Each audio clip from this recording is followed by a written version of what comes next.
My dear friends, यदि आप mission शक्ति या नारी सशक्तिकरण पर स्पीच देने जा रहे हैं तो आप किस तरह स्पीच देंगे। तो सबसे पहले तो आप संबोधन करेंगे, उसके बाद इसके लिए काफ़ी वीडियो अपलोड किए गए। इसके बाद आप जिस विषय पर बोलने जा रहे हैं उस विषय को आप लोगों को संज्ञानित करेंगे, बताएंगे कि आप किस विषय पर बोलने जा रहे हैं। अब मिशन शक्ति और नारी सशक्तिकरण आखिर क्या है, इसके बारे में आपको बोलना है। ये वीडियो जो आप देख रहे हैं सारा कुछ दिया गया कि यह कार्यक्रम कब से कब चलाया गया, इसका क्या उद्देश्य है। तो मिशन शक्ति कार्यक्रम उत्तर प्रदेश सरकार द्वारा माननीय श्री योगी आदित्यनाथ के द्वारा ये कार्यक्रम चलाया गया मिशन शक्ति, और इसका प्रमुख उद्देश्य ये था कि जो नारियां हैं, स्त्री हैं, उनको सशक्त बनाया जाए और उनकी सुरक्षा सुनिश्चित की जाए, क्योंकि उत्तर प्रदेश एक बड़ा राज्य है और कई प्रकार की घटनाएं यहाँ पर स्त्रियों के साथ घटती हैं, तो उनकी सुरक्षा के लिए कार्यक्रम चला गया। अब दूसरा विषय नारी सशक्तिकरण, नारियों को सशक्त बनाना हर क्षेत्र में, चाहे वो खेल हो, चाहे वो संगीत हो, चाहे वो राजनीति हो, चाहे वो उद्योग हो।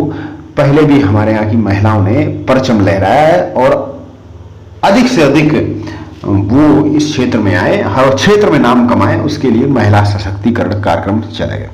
लेकिन आपको स्पीच प्रभावी बनाना है तो आपको बताना होगा कि आखिर इन कार्यक्रमों की आवश्यकता क्यों पड़ी, क्योंकि आज का जो समय चल रहा है, मैं प्रत्यक्ष रूप से बताना चाहता हूं कि आप ये जान लीजिए कि इन कार्यक्रमों का उद्देश्य क्या है, आप ये बताएं। तो साथियों, आप जान लें कि हमारा जो भारत या भारतीय संस्कृति रही, यत्र नारी पूजन्ते तत्र देवता रमन्ते, यानी कि जहां नारियों की पूजा होती वहां देवताओं का निवास होता है। ये हमारी भारतीय संस्कृति, हमारी वैदिक संस्कृति, हमारी सनातन संस्कृति कहती है।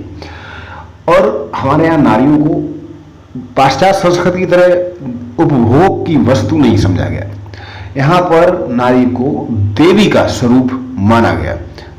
माँ हो, बहन हो, बेटी हो या फिर पत्नी हो, किसी के साथ बुरा बर्ताव नहीं करना है, और जो ऐसा करता है उसके लिए कठोर से कठोर दंड की व्यवस्था की गई।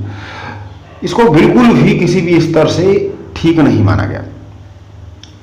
अब साथियों, बात यह है कि आखिर इस कार्यक्रम की जरूरत क्या पड़ी। तो साथियों, हमारे देश में पहले भी, और आप उदाहरण दे सकते हैं कि हमारे यहाँ स्त्रियों की प्रधानता रही।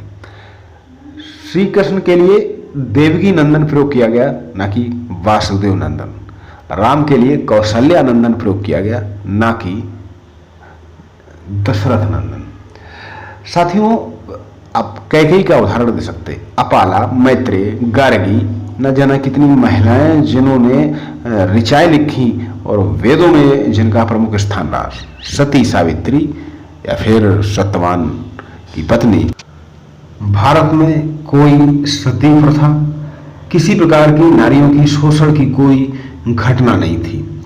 लेकिन हूणों के आक्रमण से, मुगलों के आक्रमण से, अंग्रेजी सभ्यता आने के बाद भारत में इस तरह की कुरीतियां उत्पन्न हुई।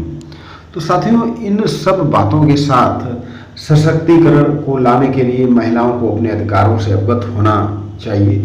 तो एक बार पुनः इन लोगों के कारण अब हमारा देश स्वतंत्र है और एक बार फिर से हम आज अपने खोए हुए गौरव को प्राप्त कर रहे हैं, उस ओर लौट रहे हैं। और वर्तमान सरकार, चाहे हमारे भारत के प्रधानमंत्री श्री नरेंद्र मोदी हो या उत्तर प्रदेश के मुख्यमंत्री श्री योगी आदित्यनाथ, आप बता सकते हैं कि किस तरह नारियों के उत्थान के लिए विभिन्न कार्यक्रम चलाए जा रहे हैं। तो साथियों, इसके साथ ही आप इस तरह अपनी स्पीच दे सकते हैं।